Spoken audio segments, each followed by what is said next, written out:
मुंबई ही मराठी माणसाची राजधानी आहे आणि मराठी माणूस जर न्याय हक्कासाठी मुंबईत येणार नाही तर तो काय सुरत आणि गुवाहाटीला जाणार. त्याच्यामुळे ही मराठी माणसाची ताकद मराठी दृष्ट्याने दिसते आहे. ही एक मोठी चांगली गोष्ट आहे. नाईलाजाने त्यांना न्याय हक्कासाठी मुंबईत यावं लागलेलं आहे. याचं कारण आत्तापर्यंत या सरकारने म्हणजे अगदी फडणवीस साहेबांनी सुद्धा त्यावेळेला सांगितलं होतं की जर त्यांचं सरकार आलं किंवा असतं तर काही दिवसात त्यांनी यांना न्याय दिला असता. दुसरे एक आहेत, त्यांनी तर शिवाजी महाराजांची शपथ घेतली होती. तर आत्तापर्यंत ह्या लोकांना वापरून फेकून देण्यात आलं आणि वेळोवेळी असं म्हणतो ना आपण की त्यांच्या कोपराला गूळ लावण्यात आला. आता ही लोक जर का मुंबईत आली असतील तर सरकारने ताबडतोब त्यांच्याशी संवाद साधून त्यांना जो काही न्याय हक्क आहे त्यांचा तो दिला पाहिजे. पण सर फडणवीस सतत बोलतात 2014ला आम्ही आरक्षण दिलं होतं, त्याच्यानंतर तुमचं महाविकास आघाडीचं सरकार आलं आणि हे आरक्षण तुमचं सरकार देऊ शकतं. पण आता तुमचं परत आले ना, आमचं सरकार पाडलं कशाला मग? आमचं सरकार पाडून तुमचं सरकार आणलं ना तुम्ही.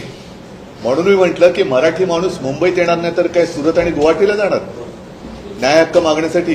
तो मुंबईतच येणार कारण मुंबई मराठी माणसाची राजधानी. मराठा समाजाला ओबीसीतून आरक्षण देणे तुम्हाला मान्य आहे का? ऐका, या सगळ्या गोष्टी ज्यांनी आरक्षण देऊ हे शिवाजी महाराजांची शपथ घेऊन सांगितलं होतं.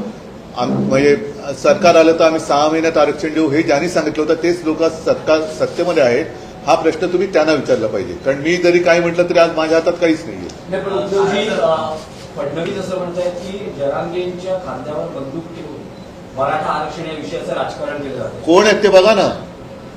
हे त्याने ते त्यांच्या पक्षामध्ये किंवा त्यांच्या युतीमध्ये जी काय आता एक घमासान चाललेली आहे हे नेमकं त्यांना ते कोणाला उद्देशून बोलले? त्यांच्या बंदुकीचा रोग कोणाकडे आहे? देवेंद्र फडणवीसांच्या. हे पहिलं त्यांना विचारा की कोणी कोणाच्या खांद्यावर बंदूक ठेवले, हे बंदूक ठेवणारे कोण आहेत? आणि मग एवढं जर असेल तर बंदूक ठेवण्यापर्यंत पाळी तुम्ही काय येऊ दिलीत? का नाही सोडत त्यांचा प्रश्न? झालं ना, आता तुम्हाला सुद्धा या नोव्हेंबरमध्ये डिसेंबरमध्ये 1 वर्ष पूर्ण होईल पुन्हा मुख्यमंत्री होऊन. पुन्हा मुख्यमंत्री झाले तरी प्रश्न का नाही सुटत? आरक्षण मुंबई सोडण्याचा न सोडण्याचा निर्धार केला आहे जरांगे. पण म्हणूनच मी म्हटलं काय की आतापर्यंत त्यांना खूप वेळेला फसवण्यात आलं. शिवाजी महाराजांची शपथ घेण्यात आली, त्यांना आरक्षण देण्यात आलं, आरक्षण देऊ सांगण्यात आलं, पण प्रश्न पुढे हललेला नाहीये. त्याच्यामुळे ही सरकारची जबाबदारी आहे. सरकारने पुढाकार घ्यायला पाहिजे आणि त्यांच्याशी संवाद साधून काय आहे, काय होऊ शकतं, काय करायला पाहिजे हे त्यांनी सोडवायला पाहिजे प्रश्न. जोपर्यंत आरक्षण भेटत नाही तोपर्यंत मुंबईत जा करा असं पण आवाहन केलं. पण म्हणून मी म्हटलं नाही की सगळी जबाबदारी सरकारची आहे. कारण गणेशोत्सव सुरू आहे, ते काही इकडे मराठी माणसं जी सगळी आलेली आहेत ती काही इकडे दंगल करायला नाही आलेली, न्याय हक्कासाठी आलेली आहेत. 9 ते 5 वेळ देण्यात आलेली आहे. 5च्या नंतर त्या सगळ्या आंदोलकांना बाहेर काढण्याचा प्रयत्न असेल. ही बघा, मी तुम्हाला सांगतो की पूर्ण जबाबदारी सरकारची आहे. आणि ज्यांनी एक आम्ही तुम्हाला आरक्षण देऊ म्हणून शड्डू ठोकले होते ती लोक कुठे राहतात? का गावी पडाले आहेत? का नुसतीच दर्शने घेत चाललेले आहेत? एवढा जनता जनार्दन मुंबईत आल्यानंतर त्यांना सामोरे जाणार. नुसतं घरोघरी काय फिरताय सगळीकडे? उद्धवजी, पण ओबीसी मधनं आरक्षणाची जी मागणी होते आहे या संदर्भात तुमची भूमिका काय? बघा, माझ्या भूमिकेला आता काहीच अर्थ नाहीये. माझं म्हणणं होतं, मी तेव्हा मांडलेलं आहे. अगदी आंतरवेली सराटीमध्ये मी जेव्हा गेलो तेव्हा सुद्धा मी जरांगीच्या समोर उभं राहून मी बोललेलो आहे. आता माझं मत असं आहे की सरकारने हा प्रश्न हाताळला पाहिजे. प्रश्न हा त्यांनी सोडवला पाहिजे. 10 जणांना त्यांच्या भूमिका विचारण्यापेक्षा तुम्ही आणि थेट आंदोलक बोला ना.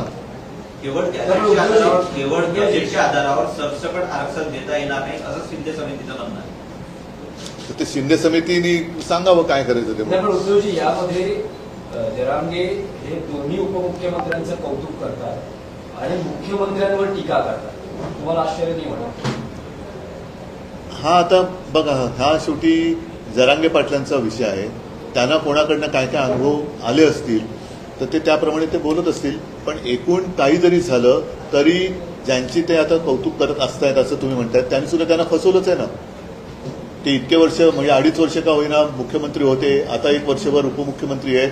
का नाही त्यांना न्याय देऊ शकत?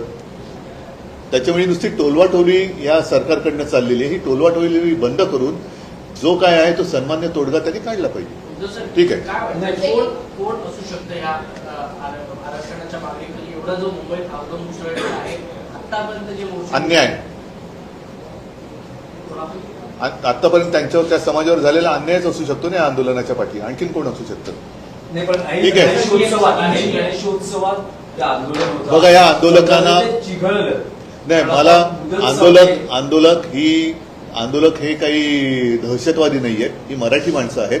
ते त्यांच्या हक्काने विघ्नहर्त्याच्या उत्सवात न्याय मागायला आलेले आहेत आणि त्यांना अशी अपेक्षा कदाचित असेल की सरकार देऊ शकत नाही तर हे विघ्नहर्त्या तूच आमच्यावरचं विघ्न दूर कर.